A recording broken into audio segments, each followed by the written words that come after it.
জেলা বিএনপির সম্মানিত সভাপতি দুলাল ভাই, সিনিয়র সহসভাপতি নুরুল ভাই এবং সাধারণ সম্পাদক রফিক আহমেদ কুচি, উপস্থিত জেলা বিএনপির সাধারণ সম্পাদক সাধারণ শিবিরে উপস্থিত রয়েছেন আমাদের পৌর বিএনপির সাধারণ সভাপতি সাধারণ সম্পাদক মজবুর এবং আমাদের মুরব্বী আকরাম ভাই এখানে উপস্থিত রয়েছেন এবং উপস্থিত আমাদের জাতীয় সরকারের দলের অঙ্গ সহকারী সেই সাথে বিএনপি আন্দোলন সভাপতি সমন্বয় সময়ে সম্মানিত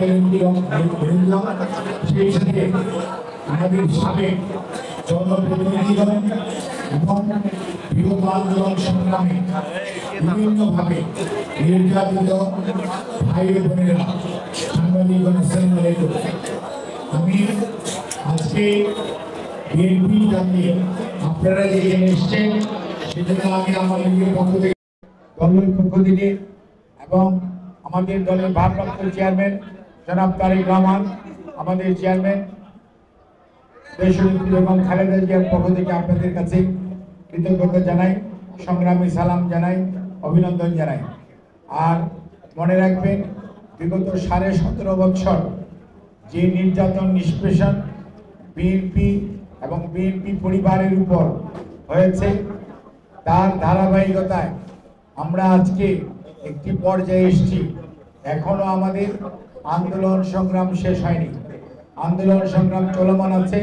কারণ আমরা জনগণের অধিকার জনগণের কাছে ফেরত না দেওয়া পর্যন্ত, অর্থাৎ গণতন্ত্র পুনরুদ্ধার এবং জনগণের নির্বাচিত প্রতিনিধিদের হাতে ক্ষমতা হস্তান্তরের পূর্ব পর্যন্ত আমাদের যে গণতন্ত্র পুনরুদ্ধারের আন্দোলন, দেশ আমাদের দলের ভারপ্রাপ্ত চেয়ারম্যান জনাব তারেক রহমানের নেতৃত্বে যে চলমান কর্মসূচি এবং সেই কর্মসূচি অব্যাহত আছে এবং থাকবে। মনে রাখতে হবে, আজকে দেশি বিদেশি বিভিন্ন ষড়যন্ত্র হচ্ছে, তারপরেও গণতন্ত্র পুনরুদ্ধারের আন্দোলনে দেশের মানুষ আজকে ভারপ্রাপ্ত চেয়ারম্যান জনাব তারেক রহমানের নেতৃত্বে ঐক্যবদ্ধ। দেশের মানুষ আজকে গণতন্ত্র প্রিয় মানুষ, আমাদের নেতা জনাব তারেক রহমানের নেতৃত্বে ঐক্যবদ্ধ এবং আস্থাশীল।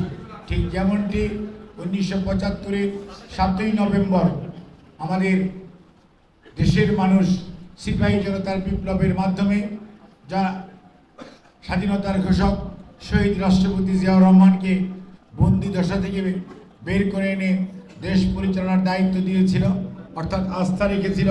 কারণ এই মানুষটিকে মানুষ বিশ্বাস করেছিল ওই সময় যে রাজনৈতিক ষড়যন্ত্র চলছিল এবং দেশের সার্বভৌমত্ব নিয়ে ষড়যন্ত্র চলছিল, সেটি রুখে দেওয়ার একমাত্র মানুষ ছিলেন স্বাধীনতার ঘোষক শহীদ রাষ্ট্রপতি জিয়াউর রহমান, যার প্রতি মানুষ আস্থা রেখেছিল এবং তিনি তাদের আস্থার মূল্য দিয়েছিলেন।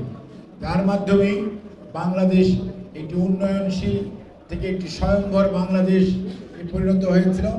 বাংলাদেশ পৃথিবীর মানচিত্রে একটি মর্যাদাশীল জাতি হিসাবে প্রতিষ্ঠিত হয়েছিল। তারই ধারাবাহিকতায় স্বৈরাচার আজকে দেশের সকল প্রতিষ্ঠানকে ধ্বংস করে দিয়ে আজকে দেশের অর্থনীতি বলেন, দেশের স্বাধীনতা সার্বভৌমত্ব বলেন, আজকে হুমকির সম্মুখে। এই অবস্থার মধ্যে দাঁড়িয়ে দেশের মানুষ আজকে দ্রব্যমূল্যের কারণে দিশেহারা, দেশের জনজীবন আজকে অতিষ্ঠ।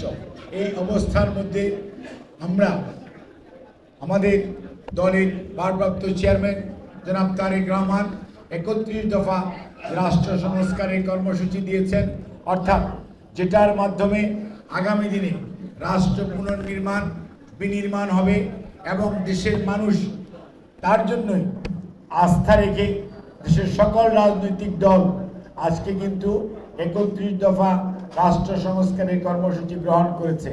কাজে এই কর্মসূচিকে যদি সফল করতে হয়, তাহলে আমরা যারা বিএনপি পরিবারের সদস্য, এর বাইরেও যে মানুষগুলো আছে তাদেরকে বোঝাতে হবে, তাদেরকে ঐক্যবদ্ধ করতে হবে এবং বিএনপির পতাকা তলে নয়, 31 দফার যে কর্মসূচি, সেই কর্মসূচির পতাকা তলে তাদেরকে ঐক্যবদ্ধ করতে হবে, যার মাধ্যমে যদি একটি ঐক্যবদ্ধ আমরা সত্যিকার অর্থে প্রচেষ্টা গড়ে তুলতে পারি, তাহলেই আগামী দিনে যখন সুষ্ঠু এবং নিরপেক্ষ নির্বাচনের ব্যবস্থা হবে, অর্থাৎ জনগণ তার গণতান্ত্রিক অধিকার প্রতিষ্ঠা করার সুযোগ পাবে, তখনই নিশ্চয়ই এই জনগণ আপনাদের নেতৃত্বে 31 দফা রাষ্ট্র সংস্কারের যে কর্মসূচি আমাদের নেতা দিয়েছেন এবং বিএনপি দিয়েছে, সেটির প্রতি আস্থা রেখে আপনাদের যে কাঙ্ক্ষিত লক্ষ্য, অর্থাৎ আগামী দিনে দেশের নেতৃত্ব ধানের শীষের হাতে তুলে দেওয়ার, সেটি যদি অর্জন করতে হয়, মনে রাখতে হবে দেশের মানুষকে, সে হিন্দু হোক, মুসলমান হোক, অথবা বৌদ্ধ হোক, খ্রিস্টান হোক, অথবা সে যেই ধর্মেরই লোক হোক, মনে রাখতে হবে আমাদেরকে জাতীয় ঐক্য গড়ে তুলতে হবে 31 দফা রাষ্ট্র সংস্কার কর্মসূচির ভিত্তিতে। তাহলেই জনগণ তার অধিকার ফেরত পাবে, জনগণ তার মানবাধিকার ফেরত পাবে, জনগণ তার যে দেশের মালিকানা ফেরত পাবে। আর আজকে আপনারা যারা নির্যাতিত হয়েছেন, মানে নির্যাতনে রয়েছেন, সেই মানুষগুলিও তাদের নির্যাতন নিষ্পেষণের বিচার পাবে। এবং আগামী দিনে মনে রাখতে হবে আপনার আমার প্রতি যত অত্যাচার নির্যাতন করা হয়েছে, সে যে বা যারাই করে থাকুক না কেন, তাদের বিচার এই বাংলার মাটিতেই হতে হবে। আর সেটি যদি নিশ্চিত করতে চান, আপনার আগামী দিনে ধানের শীষের পতাকা তলে, 31 দফার কর্মসূচির পতাকা তলে দেশনায়ক তারেক রহমানের হাতকে শক্তিশালী করার জন্য আপনাকে আমাকে ভূমিকা রাখতে হবে।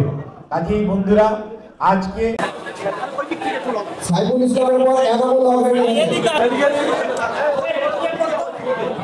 আপনারা বলতে পাবলিক থেকে আসেন, পাবলিক থেকে বদিউজ্জামান, আশরাফুল ইসলাম, উপজেলা যুবদল মোফাজ্জল হোসেন, সদস্য সচিব, নাইদুল সাধারণ সম্পাদক 5 নম্বর।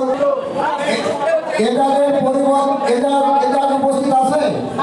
উপস্থিতিতে হাকিমপুর উপজেলা সাংগঠনিক সম্পাদক হযরত আলী ভাইকে অনুরোধ করছি। আলী হোসেন, আহ্বায়ক থানা স্বেচ্ছাসেবক দল, মোহাম্মদ আজম, ছাত্র বিষয়ক সম্পাদক থানা। আমার যারা সঙ্গে ছিলেন তারা সঙ্গে যে আনন্দ আসতে পারছি।